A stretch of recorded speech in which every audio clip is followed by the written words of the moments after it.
Let's explore Universal Orlando Resort through this 1962 Helios 40 lens. For those who don't know me, my name is Jasmine, welcome to my channel, and I explore various theme parks and other travel locations through my collection of interesting vintage camera lenses.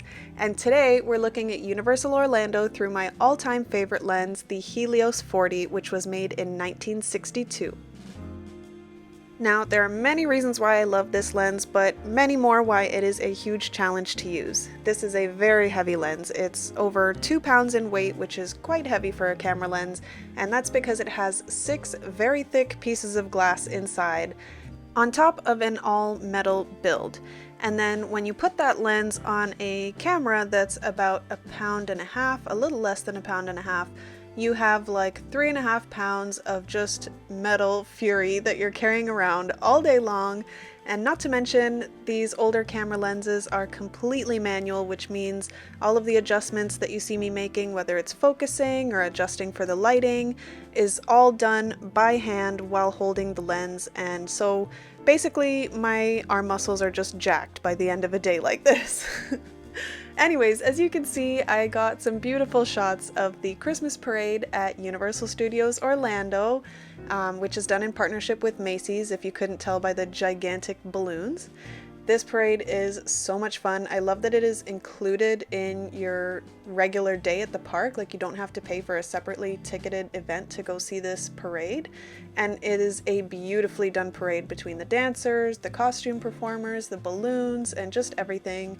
It is amazing. So I had a lot of fun working with this lens. As you can see, it was a bit of a challenge, and for the first day, yes, there's 2 days in this video that I captured this parade, you'll notice that I found a spot in front of the Christmas tree because that was an amazing spot last year. Unfortunately, this year, as you can see, they had like a walkway in front of that viewing area.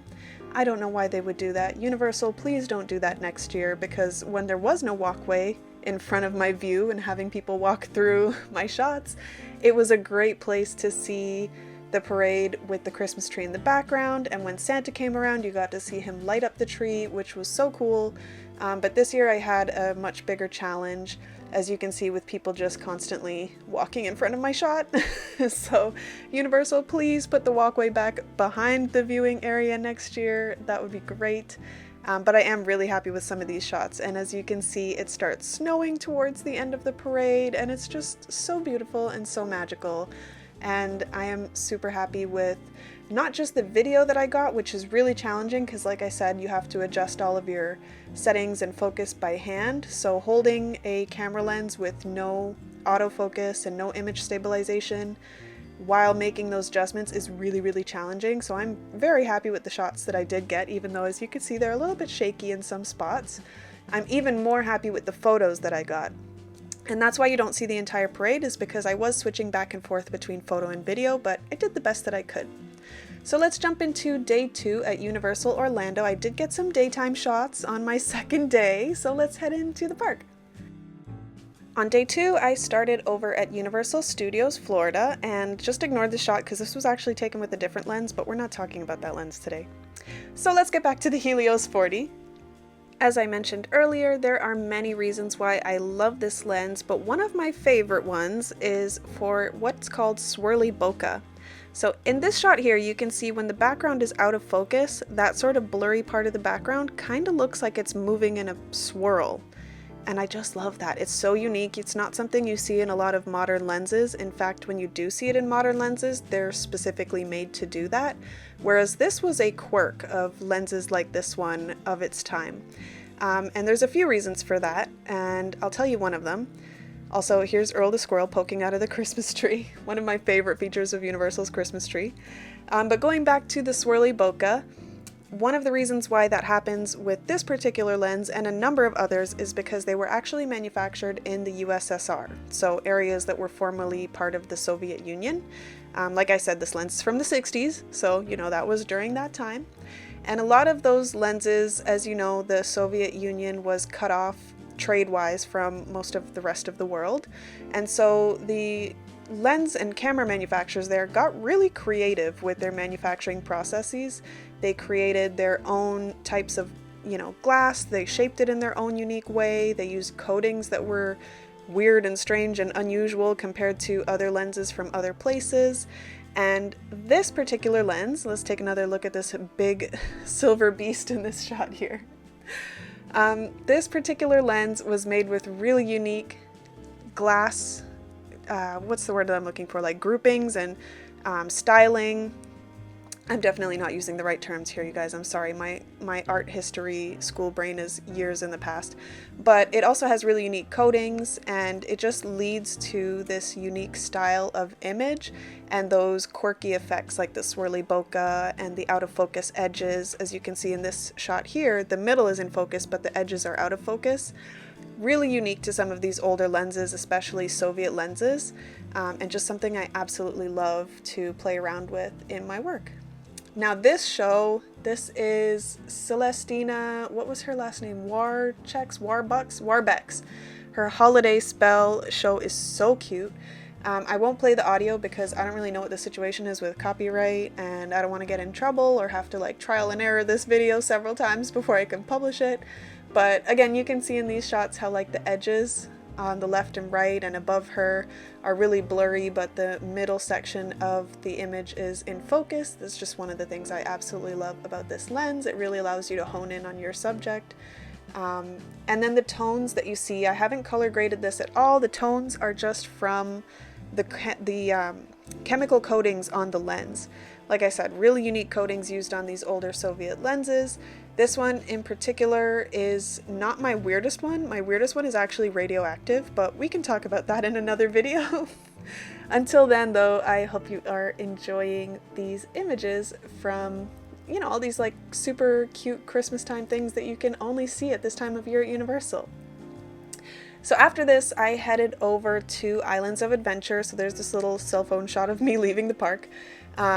Actually, I think that was entering. I might have put that backwards. It's fine. But anyways, we went over to Islands of Adventure after this, and I headed into Hogsmeade because this is another one of my absolute favorite places to photograph and to capture on video during this time of year. So I was actually really struggling to focus at this point. As you can probably tell from some of these shots, my arms were getting really tired. Like 3.5 pounds does not sound like a lot, but hold that up in front of your face for like 12 hours and tell me how you do, because it definitely took its toll. And this lens also is very hard to focus. Like you really have to kind of wrench the focus ring around, and so I'm just muscling this lens all day long, but it was totally worth it. I'm very happy with my photos. And if you want to see the photos, not just the video that we're looking at here, then come find me on Instagram. My Instagram is the same as my YouTube, Jasmine Dreams, so definitely find me on Instagram and you'll see a lot of the still photos that I took during this visit, as well as others. I post all year round. I post pretty much every day, so if you want to see my photos, come find me there. And yeah, I will just continue to ramble, I guess, as we go through Hogsmeade Village.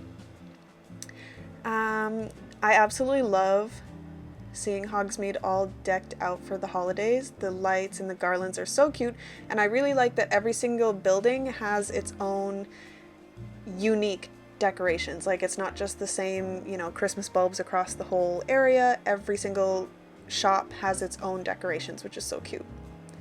So then I headed back to studios. Yes, I did so much walking this day to get an even better spot for the parade, because I did not want people walking in front of my shots for round 2. But I had a whole different challenge for round 2, so you'll see that in the coming shots. So I really loved having all of the lights in the background from this point of view at the end of the street. But you will see in some shots that I have what's called banding in some of the images, and that's because I think the Starbucks, which was just across the street from where I was standing, you can see it here. See those like bands of yellow light across the image? Yeah, I'm pretty sure that's from the lights at the Starbucks. So every light flickers, even though you can't necessarily see it to the human eye. Like if you're looking at a steady light bulb, it has a natural flicker to it. You just probably can't notice that. But my camera notices that, and in order to have my shots, my still photos, be really crisp, I have to have my shutter speed at a certain speed, but then it turns out that speed matches the speed of the flicker on the lights from the Starbucks, so when I'm taking video shots you can see those lines through. I don't know if I'm explaining this well, but it's a camera nerd problem. And that is it for my parade shots. This last shot is actually from that other lens that I mentioned earlier, which we're not talking about today. We'll talk about it in a future video, so if you're curious about another vintage Soviet lens, then definitely hit subscribe and stay tuned. If you want to see pretty vintage lens views from other theme parks, from this theme park again, different times of year, and other travel destinations, then again hit subscribe and like this video so you get content like this to your feed. I'm always happy to show off my Helios 40 lens. Like I said, it's my all-time favorite lens. I just have so much fun carting this beast around the theme parks and playing around with it. People often ask me a lot about it because it's such a weird looking lens. And yeah, I guess that's it for today. Like I said, make sure you hit subscribe to see more content like this and also other things, and like this video to see more content like this to your feed. Thank you so much for watching, and I will see you in the next one.